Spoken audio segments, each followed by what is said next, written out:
Hi, everybody. Welcome to Steering Mariners. And today we have with us Captain Ian Anderson, a sailing master who has been sailing in the offshore oil and gas shipping industry for more than 13 years now. He was one of the youngest employees in his companies to get his master's license, and he got his command at a very young age of 31 as well.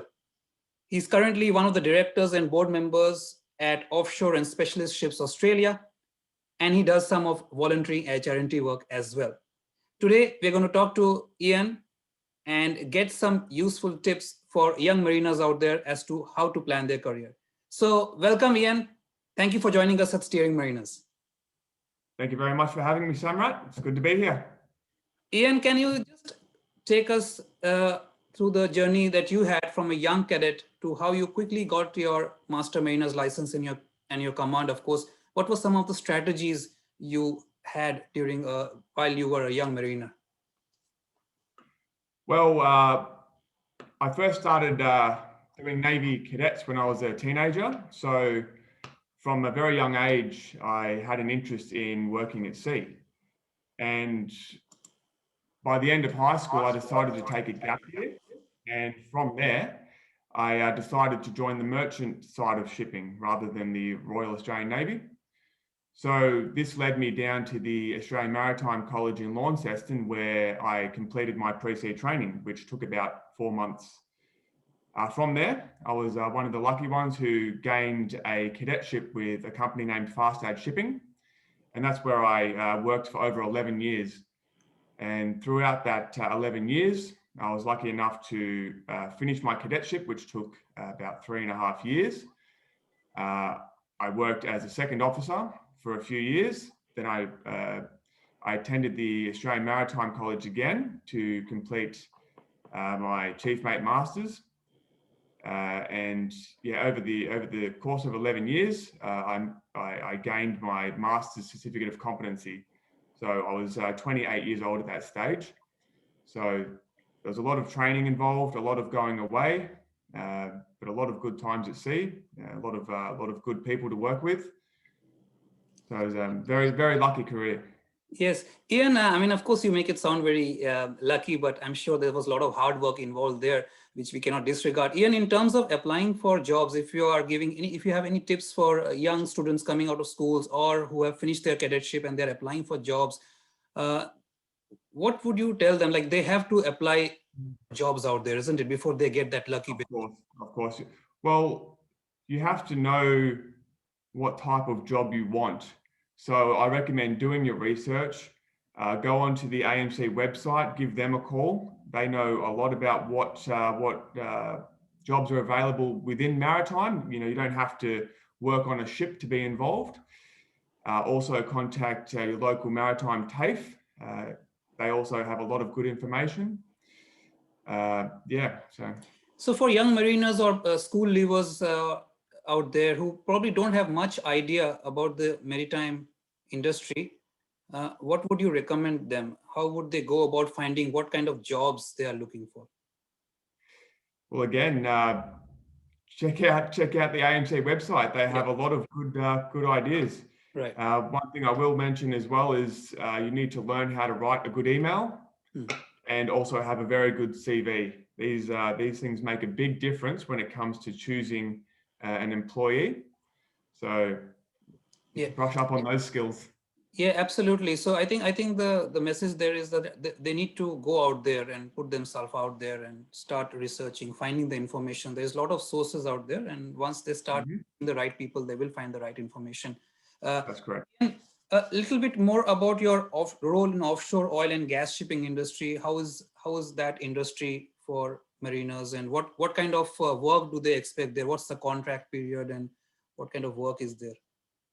Well, the offshore oil and gas industry is quite a large industry within Australia, and it's a very involved job as well. As a deck officer, there are 2 different types of offshore, about 3 or 4 different types of offshore boats you can work on. The ones I've been working on are PSVs or platform supply vessels, and also AHTSs, which are anchor handling and tug supply vessels. So what these boats typically specialize in is transporting cargo to and from offshore installations.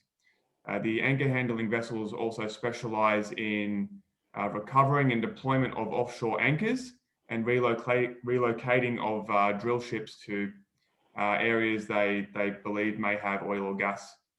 So the working hours can vary between 10 to 12 hours per day, 7 days a week.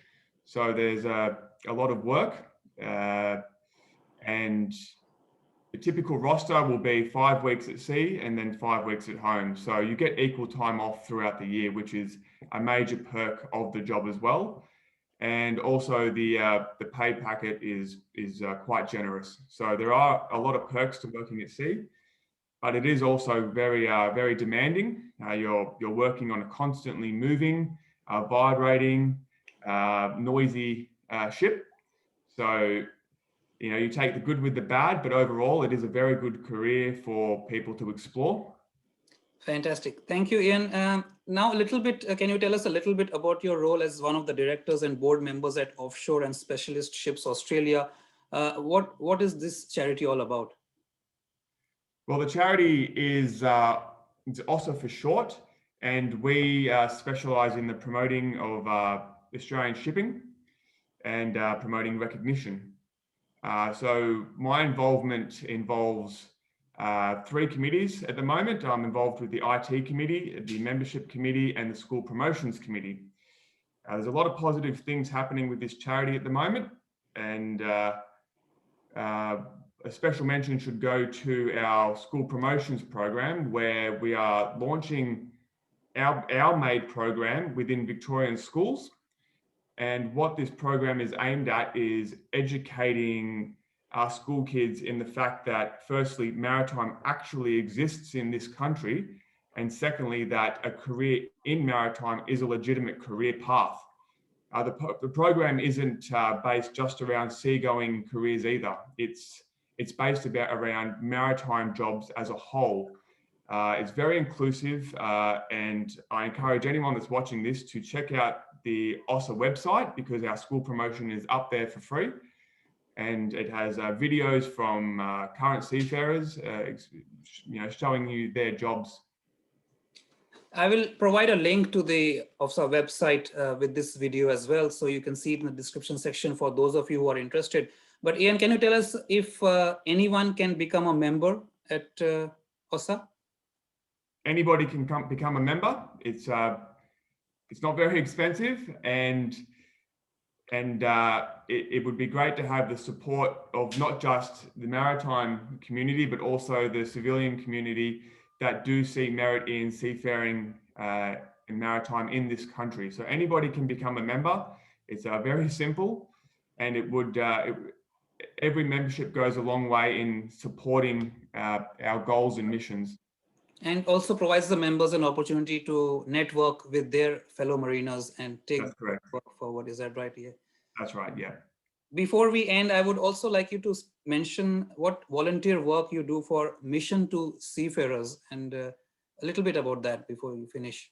Yep. So the Mission to Seafarers is a global charity, and the mission that I volunteer for is the Sydney branch. So I approached the Mission to Seafarers a few years ago, where I wanted to volunteer and see how I can give back to the maritime community, where I discovered that they didn't have any social media platforms. So I created a LinkedIn, a Facebook, and an Instagram page for them. And to this day, I still manage them. And what that does is it gets the information out to any followers.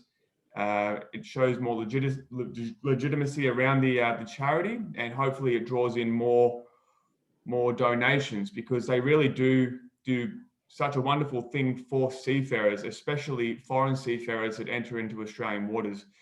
It's such an industry where ships are out of sight, so they're out of mind. So the seafarers are forgotten about. But some of the seafarers that enter into Australian waters have been at sea for such a long period of time, 6 months, 10 months. And these seafarers are taken care of by the Mission to Seafarers by providing more food, free internet usage because they don't have the internet usage that we take for granted in this country. So they do a lot of positive things to give back to the seafaring community. And so again, if you're looking to give back to a charity, I do recommend looking up Mission to Seafarers.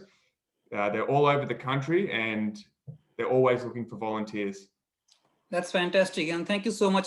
This was the reason I wanted to talk to you, because you are involved in such different work. Apart from, of course, being a seafarer and somebody who got his command at an early age, often seafarers come up to me and ask me, what else can we do, or what is out there for us other than what we do on ships? And you are such a good example for that. So for people watching, like I said, I will provide the link to the Offshore and Specialist Ships Australia in the description section below. Please feel free to go and join as a member or contribute as a volunteer or be part of that community. You can also, if you have any questions for Captain Ian Anderson, you can put it in the comment section. I'll forward it to him, or you can, of course, find him as part of one of the directors at OSSA. So thank you, Ian, for joining us. Thank you very much, Samrat. And we decided to keep it short, so we're going to keep it short. But if I have any follow-up questions from my viewers, I'll surely send it to you. Thank you. Thank you very much.